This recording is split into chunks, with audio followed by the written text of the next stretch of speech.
అంబానీ బాబాయ్ లడ్డూలు వెనక్కి తీసుకుంటున్నప్పుడే మనకి అర్థం అవ్వాలి.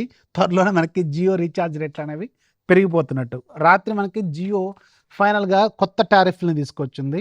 And monthly plan, 3 months plan, yearly plan అన్నీ కూడా చాలా వరకు ప్రైస్ అనేవి పెరిగినాయి. అట్ ద సేమ్ టైమ్ మీకు ఎయిర్‌టెల్‌లో కూడా ప్రైస్ అనేవి పెరిగినాయి. ఇక మీద మీరు మినిమమ్ రూ. 150 ఎక్కువగా పే చేయాల్సిన అవసరం అయితే ఉంటుంది. సో, నేను చిన్న డిఫరెన్సెస్ చెప్తాను. మీకు ఆల్రెడీ ఇక్కడ స్క్రీన్ మీద కూడా వేస్తాను. ఎయిర్‌టెల్ మనకి ఇంతకుముందు మంత్లీ ప్లాన్ రూ. 299 ఉండేది 1.5 జీబీ. ఇప్పుడు అది 349 అయింది. అందులో మీకు జియోలోనేమో 239 ఉండేది 1.5 జీబీ 299 అయింది. అండ్ జియోలో మీకు 2 జీబీ ఇది 299 ఉండేది 349 అయింది. 3 మంత్స్ ప్లాన్ ఇంతకుముందు 719 ఉండేది, ఇప్పుడు 859 అయింది 1.5 జీబీ.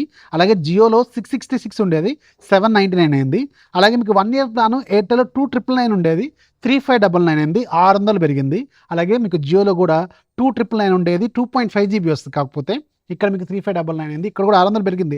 బట్ ఓవరాల్గా ఎయిర్టెల్ అలాగే జియో చూసుకుంటే మాత్రం మీకు జియో స్టిల్ ఎక్కువ డేటాను ఆఫర్ చేస్తుంది. సో, మీరు ఎంతకు ఏ సిమ్ వాడుతున్నారు అండ్ ఈ రీఛార్జ్ కొత్త రేట్ల మీద మీకు ఎలా అనిపించింది కింద కామెంట్లో రాయడం మాత్రం మర్చిపోవద్దు. ఇన్ఫర్మేషన్ వస్తే లైక్ చేయండి, ఫాలో చేయడం మాత్రం మర్చిపోవద్దు.